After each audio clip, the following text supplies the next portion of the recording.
Le Seigneur soit avec vous. Et avec votre esprit. Évangile de Jésus-Christ selon Saint Jean. Gloire à toi, Seigneur Jésus.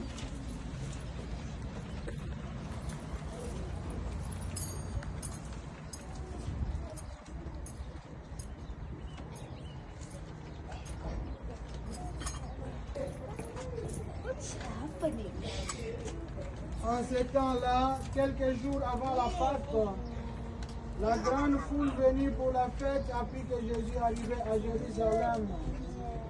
Les gens prirent des branches de palmiers et sortirent à sa rencontre.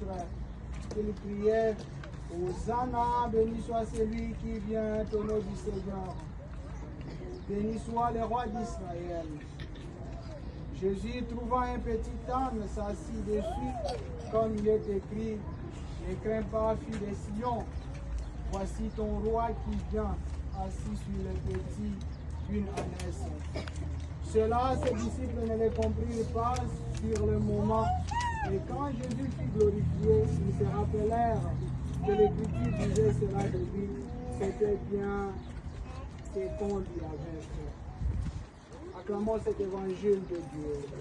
Gloire à toi, Seigneur Jésus.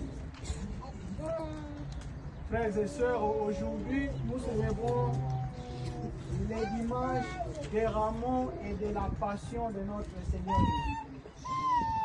Jésus. Et ce dimanche traduit la réalité humaine.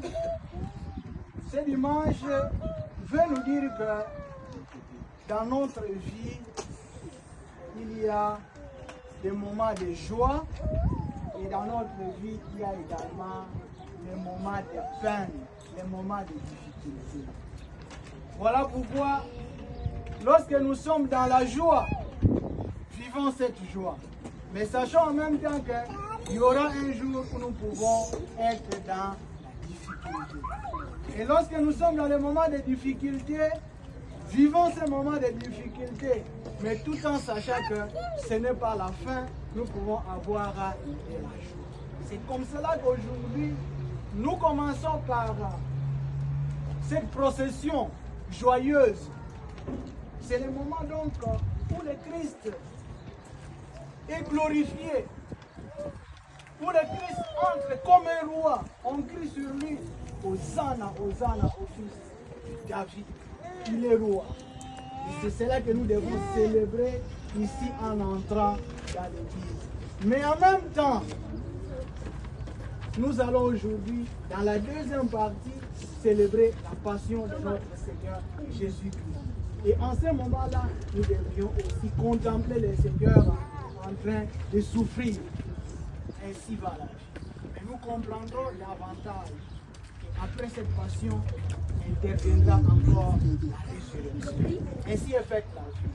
Aujourd'hui, nous sommes dans la joie. Demain, nous sommes dans les difficultés. Demain, nous sommes dans les difficultés. Après-demain, nous allons vivre dans la joie. Et nous ne contentons pas toujours de dire, eh bien là, ça va, que le jour où ça ira, ça n'ira pas. Nous nous affaissons. Nous devons aujourd'hui, à travers cette image, comprendre vraiment cette réalité humaine. Et Jésus, qui est Fils de Dieu, a vécu cela. Il nous trace donc ces chemins pour que nous qui sommes les petits Christ, appelés autrement les chrétiens, nous puissions suivre cette voie qu'il nous trace. Voilà pourquoi je vous invite à vivre chaque moment de ces jours en le mettant à sa place.